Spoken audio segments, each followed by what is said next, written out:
Indian premier league আইপিএলে প্রথমবারের মতো শিরোপা জয়ের লক্ষ্য নিয়ে রোববার মাঠে নামছে মোস্তাফিজুর রহমানের সানরাইজার্স হায়দ্রাবাদ ও বিরাট কোহলির রয়্যাল চ্যালেঞ্জার্স বেঙ্গালুরু। আইপিএলের নবম আসরে ফাইনালে রোববার মুখোমুখি হবে দুই দল। আগের ৮ আসরে কোনটিতেই শিরোপা জিততে পারেনি হায়দ্রাবাদ ও বেঙ্গালুরু। বাংলাদেশ সময় রাত 8:30টায় শুরু হবে ফাইনাল। এবারের আসরে ফাইনালের ভেন্যু বেঙ্গালুরুর চিন্নাস্বামী স্টেডিয়াম। টুর্নামেন্টের পুরো আসর জুড়েই দাপট দেখিয়েছে মোস্তাফিজের হায়দ্রাবাদ, ফলে শেষ চারে জায়গা পেতে খুব একটা সমস্যা হয়নি তাদের। তৃতীয় দল হিসাবে শেষ চারে জায়গা করে নেয় হায়দ্রাবাদ। 14 খেলায় 8 জয়ে 16 পয়েন্ট নিয়ে পয়েন্ট টেবিলের তৃতীয় স্থানে রয়েছে তারা। দলের এমন দুর্দান্ত পারফরমেন্সের পিছনে আসল ভূমিকা রাখেন অধিনায়ক অস্ট্রেলিয়ার ডেভিড ওয়ার্নার, ভারতের ভুবনেশ্বর কুমার ও বাংলাদেশের মুস্তাফিজুর রহমান। 16 ম্যাচে 779 রান করে সর্বোচ্চ রানের তালিকায় দ্বিতীয় স্থানে ওয়ার্নার, আর বোলার হিসাবে ভুবনেশ্বর 23 ও মুস্তাফিজুর 16 উইকেট নেন। এই তিন খেলোয়াড়ের দুর্দান্ত পারফরমেন্সে প্রথমবারের মতো ফাইনালে নাম লেখালো হায়দ্রাবাদ। এলিমিনেটর ম্যাচে সাকিবের কলকাতা নাইট রাইডার্সকে হারিয়ে কোয়ালিফায়ার 2-এ নাম লেখায় হায়দ্রাবাদ।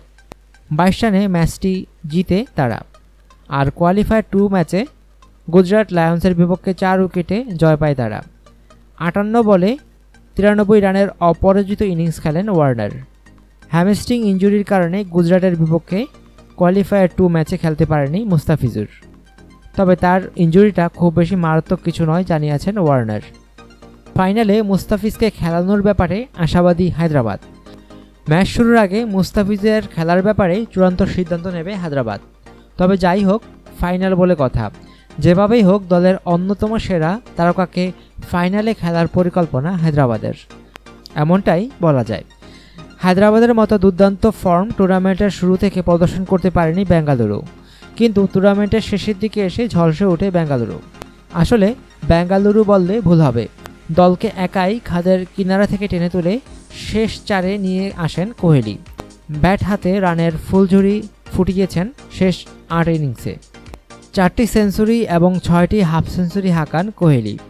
তার এমন রাজকীয় ইনিংসের উপর ভর করে পয়েন্ট টেবিলের দ্বিতীয় স্থান পায় বেঙ্গালুরু। ফলে পয়েন্ট টেবিলের শীর্ষ দল গুজরাট লায়ন্সের বিপক্ষে কোয়ালিফায়ার 1-এর ম্যাচ খেলে বেঙ্গালুরু।